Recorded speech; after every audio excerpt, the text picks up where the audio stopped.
What is up? What is going on, everybody? I am back with another Mariners post-game recap. And unfortunately, we got to talk about a loss, and we've got to talk about a series loss. The Mariners dropped this one today to the Mets 6-3. They do lose 2 out of 3. Before I get into all of it, if you guys can do me a favor, hit that sub button if you're new. Thank you to all the new subscribers that came over yesterday. Hope you guys are enjoying the content. So go ahead and hit that sub button for me. Hit the like button. That just lets YouTube know you're enjoying the video and other people may enjoy it as well. Also, head over to my channel page. There's membership info there. We've got another members-only live stream coming up on September 8th against Tampa Bay. So some fun stuff there. There's some giveaways that we do in there as well. So think about becoming a channel member if you haven't already. Mariners lose this one 6-3. Offense didn't do enough outside of one inning. George Kirby was not sharp today. The bullpen was kind of and the perfect storm leading to a loss. And I want to say to the Mets' credit, I thought the Mets actually played a pretty good series. This did not strike me as a series where a bad team just beat up on the Mariners or something. This kind of seemed like the Mets found a little bit of their 2022 mojo. Jeff McNeil played more like the 2022 Jeff McNeil. Pete Alonso, 2 home runs. I know Senga wasn't on the team last year, but Senga was amazing in game 1. Nimmo was good in the series, or at least it felt like he was. Vogelback did some damage. Mauricio looks like a really good young player. He was a problem in this series. The Mets aren't good, but they're not awful. They've got players. Lindor, defensively and offensively, he was a pest in this series. Sometimes good baseball players play good, and the Mets' good players stepped up in this series. They did not make any mistakes defensively. They didn't really give the Mariners any extra outs in this series. In fact, they turned a double play on Julio where he hit the ball at 112, another one where he hit it at 111. The Mets played well in this series, and they deserve credit for that. They truthfully probably should have beaten Texas in the last series. So the Mets played a little bit more like the Mets of last year than the Mets of this year. It's unfortunate that it was against the Mariners, but, listen, the Mariners have lost 3 series, I believe, since the All-Star break. They lost one to Detroit, Baltimore, and then this one. They were not going to win every series the rest of the way. I've said this to you guys, and it's why I've said, to take deep breaths at sometimes. It doesn't mean this doesn't stink. Like, it does. Every loss is going to stink. I'm telling you guys. They're all going to be not good. But you're also not going to go 27-0 in the last 27. And you don't need to go 27-0. You need to stay ahead of the teams that are behind you. And yeah, you're going to have to win series and win games, but you're just not going to win them all. And I kind of thought this series was going to be tough. I don't know. Maybe this is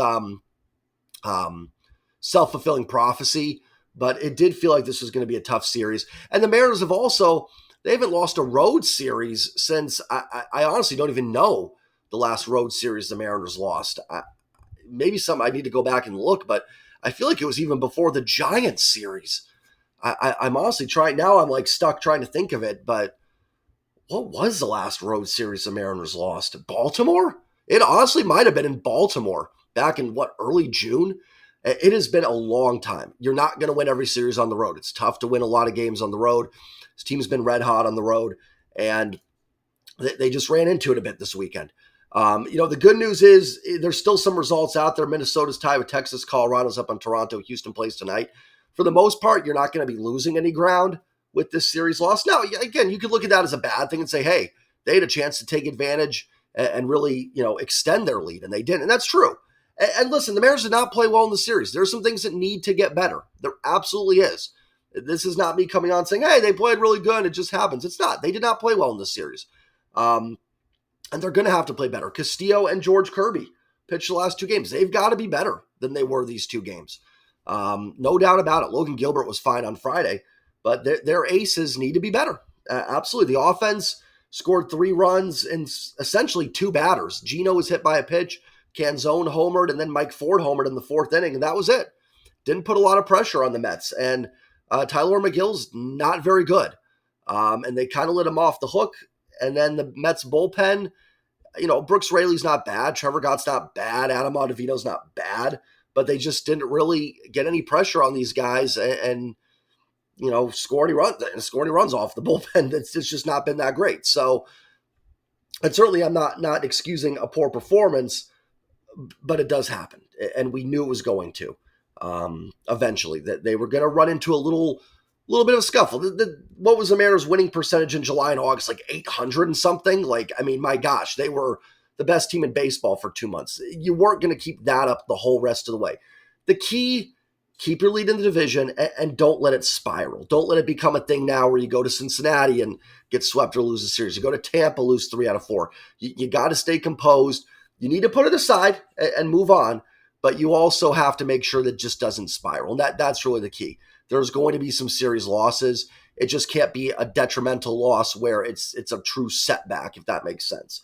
So like I said in the title, onwards and upwards. Let's look at the box score here today. Start with the pitching as we always do. George Kirby was not good. 3 innings, 6 hits, 4 runs, 3 earned, no walks, 3 Ks. Thought he was hit really hard. Listen, it was his first start back from being sick. He hadn't pitched in, a week and a half? I want to say, like last Wednesday. So that time off could have messed with him a little bit. That's now 3 starts in a row where I will say Kirby has not been great, but it's also 3 starts in a row where he's pitched in like really extreme heat. The White Sox game was in really hot conditions. The Royals game was in really hot conditions, and so was this. So hopefully they can get Kirby like a nighttime start. His next start will be in Tampa. So despite that being a dump, it'll at least be an AC air-conditioned stadium. Again, that might not be any reason why he's been a little off, but it certainly can't hurt. So listen, like I said, Kirby's got to be better. That's not a good start. They had a chance to go out and win a series, and he struggled. And that same as Luis Castillo last night. They've got to be better. There's no reason to think they won't, though. They're both really good pitchers. So it's hard for me to stand here and, like I said yesterday with Castillo, is lecture these guys too much. Like, they know that. This isn't, Luke Weaver making starts where you can sit there and go, why are you at the point in September where Luke Weaver is starting? That's not what's happening here. George Kirby's really good. He's going to make every start the rest of the way. So is Luis Castillo. They've just got to be better. There's nothing else to it. That's not anything Scott can do. It's not anything at this point Pete Woodworth can really do. They've just got to be better. And I think they both will be. And just not a great start for Kirby. Dominic Leone made his Mariners debut, his 2023 Mariners debut. And it was pretty much what Dominic Leone's been all season. An inning and a third, 1 hit, 1 run on the home run to, I think he gave the home run to McNeil, 2 walks and a strikeout. Had some swing and miss, got the strikeout, some bad control, a couple walks, and gave up a really hard hit home run. That's kind of been Dominic Leone this season. So far, nothing much changed from what I talked about Leone in my video on him. Hopefully there's something the Mariners can do there and, to kind of help him. But listen, at this point, he's kind of a bridge reliever. We came in for Kirby after 3 innings. He's capable of doing that, giving you a couple innings, and then hopefully the offense, gets you back in these games. So no problem with him pitching there or anything. Just, wasn't that great. Isaiah Campbell did a nice job, inning and 2/3, 2 hits, no runs, 2 Ks. And then Trent Thornton, 2 innings, 2 strikeouts, and gave up the long ball to Pete Alonso. Trent Thornton is really feast or famine. The slugging percentage against him is actually pretty decent. Teams are hitting the ball hard off him, but he's also mixing in decent amount of strikeouts. So it's really hard to say. Like, I thought Thornton was all right. I mean, Pete Alonso's really good. He got you. But definitely you can see where there's some nerves with going to Trent Thornton maybe in high leverage spots because he has been susceptible to the long ball big time. So not a great day for the pitching staff. 10 hits, 2 walks, 3 home runs given up. Not a red letter day for them at all. Just got to move on. Kirby's got to, move on, get better. Be better. And I think he will be. And then, Leone, Campbell, and Thornton are more your lower leverage guys in the bullpen. So not much to say there. The offense had a tough day. They scored those 3 runs in the 4th, and that was it. I will say they battled in the 9th. They gave it a shot. Adam Ottavino came into a 6-3 game. Who was it? Canzone struck out. Mike Ford had a nice game. Mike Ford walked. So did Canzone, actually. Dylan Moore struck out. Dylan Moore had a really nice at-bat going and then looked at a slider right down the middle of the plate. And I get you're probably sitting something else there. And clearly that was not the pitch Dylan Moore was expecting. But, man, you've got to swing the bat there, Demo. Or, at least fight that off. Even if it's a hittable pitch, fight it off, and maybe you get ball 4. Could have changed that inning a little bit. Would have probably at least given Julio a chance to bat. And then Haggerty had a perfectly placed bunt. It was a swinging bunt single. And then J.P. Crawford struck out. J.P., tough day, 0 for 4 with the walk. Certainly not a red letter day for J.P. either, but, he gets a pass. He's been so amazing. Julio was 0 for 4. I will say he had 2 balls with exit velos of 110 plus. I really thought the DP that they turned on him, I want to say it was in the 5th inning. Let me see. Let me actually pull up the play-by-play here real quick. Top, bottom 4. Oh, yeah, top of the 5th. It was 4-3. McGill was on the ropes a little bit. You just scored the 3 runs in the 4th inning. JP leads off with a walk. And then Julio just stings the ball 112 off the bat, and a ridiculously good play by Francisco Lindor to turn a double play on that. I really thought that was a turning point of this game. If that somehow gets by Lindor there, which a lot of shortstops it would hit that hard, you've maybe got first and second or first and third with nobody out. Teoscar hit a ball in his next at-bat, 111 for a single. I honestly think if Lindor doesn't make that play, that the Mariners might win this game. That was, to me, a real turning point. They got the DP there. McGill kind of settled down and got out of that 5th inning. That I thought was the real. If there was a chance for the Mariners to win the game, I thought their best chance was right there in that 5th inning. Teo 1 for 4. Cal was 0 for 2, did walk twice. Gino 0 for 3. Gino is scuffling at the plate big time. He's getting into some decent counts. He's getting into some 2-0 counts, some 3-ball counts, but then he's chasing, swinging outside the zone. He's not putting very good contact on the ball. Gino's defense is good enough where he absolutely should be the everyday third baseman, no doubt. But he's played every game. I think he just needs a day off. Let him reset a little bit. I know he wants to be the Iron Man and play every day, and I admire that, but I don't think it's the worst time to get Gino a day off. And we talked about the Teoscar hot streak and how important that's been to this team. They could really, really use, one more Gino hot streak here to finish out the season. Canzone 2 for 4 with a 2-run home run and a single. Nice game for Dom Canzone. Mike Ford, really good game. Ford was 1 for 3 with a home run and a walk, and then he was also robbed in the 2nd inning. I think in the 2nd inning of what could have been maybe a 2-run double, I believe, and DJ Stewart makes a great catch. At least I know Stewart's not the fastest guy in the world, but it was hit, I think, 103 off the bat by Ford. It looked like it was going to be a gapper. Stewart runs it down, makes the catch. So actually a nice game for Mike Ford, filling in for Ty France. If you can get that from Ford while he's playing first in place of Ty France, you'll take it. Looks like France is going to be day-to-day. X-rays were negative on that elbow contusion. So they're going to, I think, look at it a little bit more tomorrow, they said. But I'd expect Ty to maybe miss the Cincy series and then get back in there. Cade Marlowe was 1 for 2. Good. Got a hit. I mean, Cade Marlowe's been scuffling, a lot of swing and misses lately, but, good that he got a hit. Demo was 0 for 2. Like I said, I talked about that rough at-bat he had. Rojas 0 for 2, and then Haggerty was 1 for 2 with that kind of dinky single down the line. Take it. It's Haggerty's game. Yeah, I mean, listen, like I said, lost the series. We'll see what happens with Toronto and Texas and Houston today. Maybe I'll have a video up later just to short and mention the results there and where the Mariners stand going into the series in Cincinnati. Like I said, it's going to happen. This team was not going to go 27-0, and they weren't going to win every series the rest of the way. Listen, it stinks that you had Gilbert, Castillo, and Kirby going in this series. You didn't win it. It's certainly disappointing.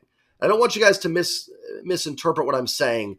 I'm not saying like, oh, it's fine, get over it. I get it. It's definitely disappointing. But I'm also not going to sit here and go super doom and gloom on things like some people do after one series loss for a team that's still going to be in first place after today. You're going to Cincinnati next. Cincinnati's actually, in terms of run differential, they're similar to the Mets. And you do catch a little break with some of their starters.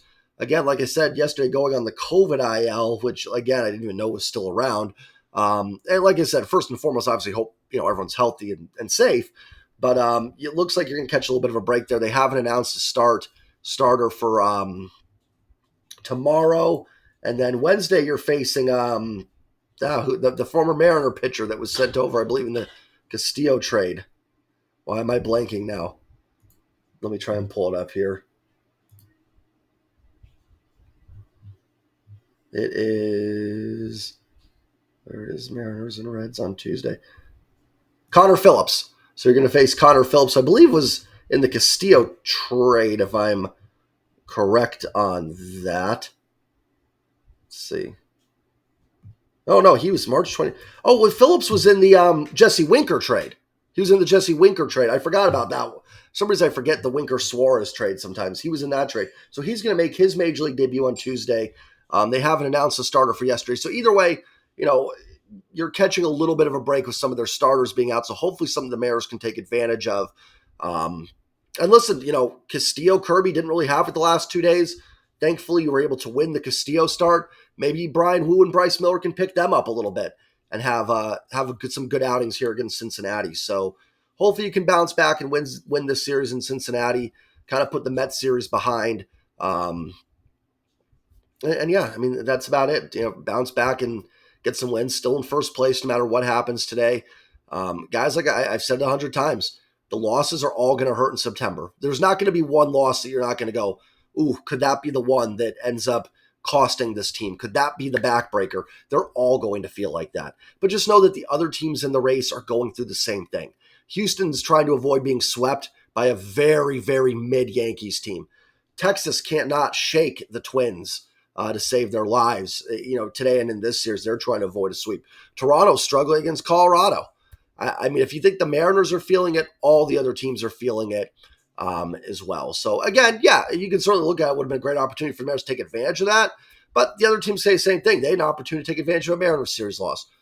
Nothing lost potentially this weekend. So move on, get to Cincinnati, and hopefully right the ship here and win that series. I'm going to try and do a live stream tomorrow for the Labor Day game. So if you guys can join me for that, for the Mariners and Reds, that's all I've got. Remember to hit subscribe, hit like, head over to my channel page, look at the membership stuff if you're interested in doing that.